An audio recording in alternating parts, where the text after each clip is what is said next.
ప్రేమ కలిగి ఉండడానికి ప్రయాసపడండి అన్నాడు. సహోదర ప్రేమ నిలవరముగా ఉండనియండి అన్నాడు. అర్థమైందా? దేవుని ప్రేమించమన్నాడు, నిన్ను వలె నీ పొరుగువానిని ప్రేమించమన్నాడు.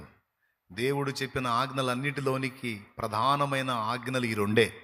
ఒకటి దేవుణ్ణి ప్రేమించుట, రెండు పొరుగువాణ్ణి ప్రేమించుట. పొరుగువాణ్ణి ప్రేమిస్తే వ్యభిచారాలు ఆగిపోతాయి, దొంగతనాలు ఆగిపోతాయి. మరి వాడిని ప్రేమిస్తే వాడి ఇల్లు ఎట్ట దోచుకుంటాం? చూడు, ప్రేమించు అన్న ఒక మాటలో ఎన్నిటికి ఫుల్ స్టాప్ పెట్టాడు.